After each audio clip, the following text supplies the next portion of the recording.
Mika and the Witch Mountain is another game inspired by Ghibli Studios' Kiki's delivery service, which no doubt makes me, and I'm sure a lot of you, feels excited and drawn to it. But excitement alone might not be enough, as when I play the game there are a few things that I think doesn't match up with my expectation. If you're like me and have certain expectation, then I think you need to know a few things first before getting the game. So now let's check the game. The story begins as Mika arrives in the Witch Mountain to study to be a witch. But instead of learning like normal, the first lesson that she gets is to find a way to go back up to the mountain on her own. She broke both her pocket and her broom, so now she needs to earn money to get new broom that allows her to fly back up. And that is how she starts her delivery service career. As you deliver your package, you will meet various characters with unique design and appearance. I think this is one of the strong points that Ghibli has as a studio.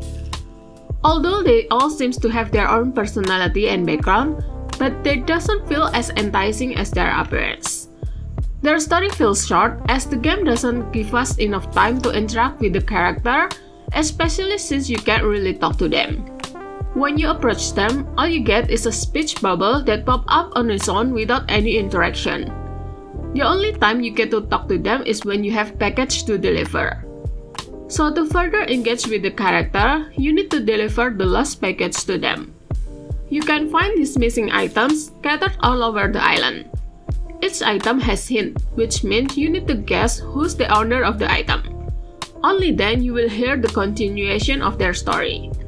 Since the character story is tied to this personal delivery quest instead of the main quest, you might not be able to learn all character story if you don't do them. So I suggest you to do them if you have time. For the delivery itself, I find it isn't efficient enough for my taste. There are a few delivery guests that I think can be done simultaneously since it's in the same route. But sadly, it doesn't trigger at the same time. So you need to go back to the same area over and over again. And since the gameplay revolves around delivering package, obviously it would feel repetitive after a few hours in. So I think this game will suit those who don't mind repetitive gameplay. For the flying mechanic, I feel it's a bit wonky, although it does get better as you upgrade your boom. Since you need time to get used to the flying, which for me happened around the last arc of the game, some of you might find the flying a bit frustrating. It seems that the world has this physical element that makes it hard to control the broom. So you can't really do precise control and have to really follow the flow determined by the physics of the world. The broom only able to fly a few inches off the surface with small jump ability without any button to increase the height. The only thing that allows you to increase the height and reach higher land is to ride the ice stream. This means you must follow specific route to find ice stream or structure that can help you gain height, else you will hit the ground or water.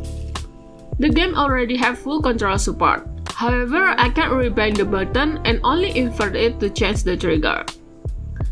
I don't find any other accessibility option, but since it's used third-person view, I don't feel motion sickness when flying. But I do find the text on the speech bubble a bit small and hard to read with my bad eyesight. Overall, I do find flying around the island relaxing. The challenge in this game comes from finding the right route so you won't damage or getting the package wet, which I think challenging enough without disturbing the cozy gameplay. There's only a few type challenges, but I still find them easy to do so it doesn't make me feel anxious when doing it. The world feels rushed but empty at the same time, as you only find a few characters on certain places. But I love how you can find Easter eggs from other Ghibli games which brings nostalgia.